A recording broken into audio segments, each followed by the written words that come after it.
Now, secretive and elite, the Bilderberg Group, which unites some of the world's most powerful people, has been meeting behind closed doors for decades.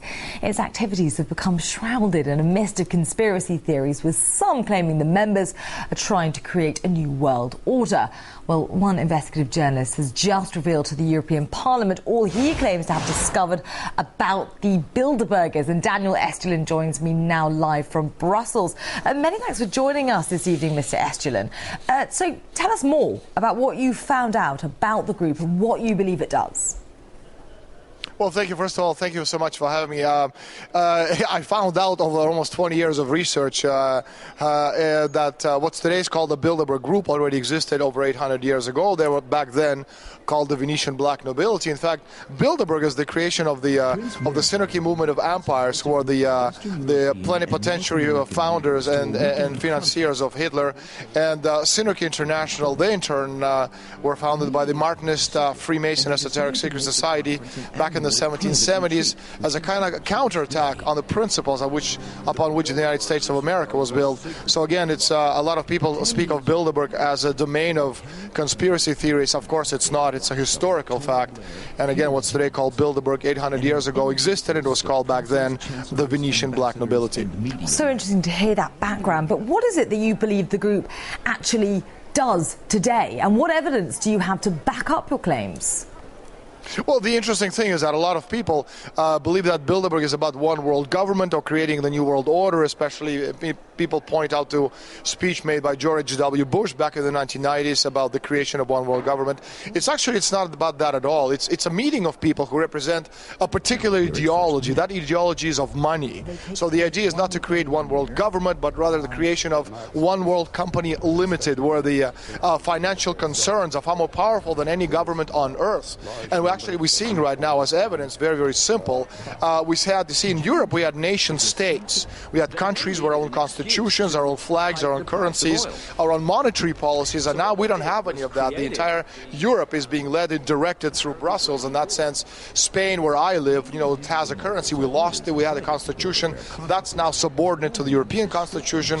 Spanish flag is no longer ours. It's the European flag with little stars. And of course, the monetary policy is decided somewhere else.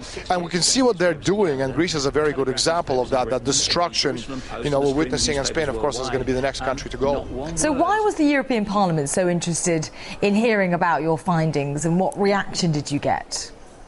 Well, actually, the European Parliament was profoundly upset that I'm here. I was invited by Liga Norte, by Mario Borghesio, one of the senior European representatives from Italy, who came across Bilderberg actually in the Italian version of my book about 8 months ago. Well, he didn't know that these people existed, and the fact that some of the key decision-making process over the past 60 years were taking at Bilderberg obviously surprised and astonished him. And so through him, I was invited to make a speech, a historic speech, in fact, at the European Parliament about the Bilderbergers and their roots, which was called Bilderberg Towards One World Company Limited. So can you give us some names, some examples? Who is actually a part of this so-called Bilderberg Group?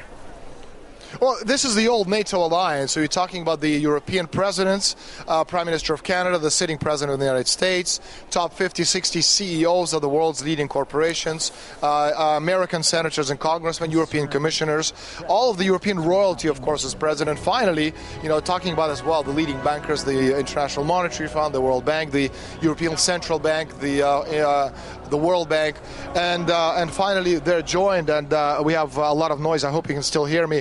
We're joined at this one big table at the Bilderberg conference by the leading representatives of world media, such as New York Times, Washington Post. And the fact that you have 120 of these mammoth representatives in one room, and the fact that the press never ever reports on them until my book came out, by itself is astonishing.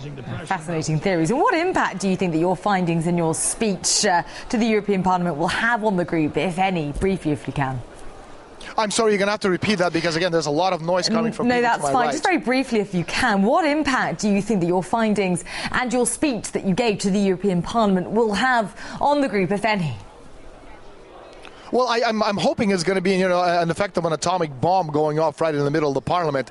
A lot, obviously not literally, but figurative. The point is that Borghesio, that's Lega Norte group, is getting hundreds of calls from curious Italian media representatives who actually have never heard of Bilderbergers themselves, and so they want to know exactly how the decisions made at this very private organization fit into the world scheme. And Russia, in this particular sense, is very much a part of it, or victim of it, as I reported back in 2005. By the summer 2008, Bilderbergers at their meeting talked about pushing the oil price to about $150 a barrel, and then they decided to push the oil price down, orchestrating it fall to about $30 a barrel. And it directly affects Russia because, again, China and Russia are the two main enemies of the people who are trying to create this one world government. And Russia having a lot of oil, if you can actually destroy the oil price and push it down, you're destroying Russia's economy. And China, on the other hand, which has no oil to speak of, anything you make requires a lot of oil. So by pushing the oil price, by orchestrating, the price at $147.50 a barrel, you're destroying the Chinese economy. So yes, Russia, is, needless to say, has been on the receiving end of the Bilderberger planning and scheming.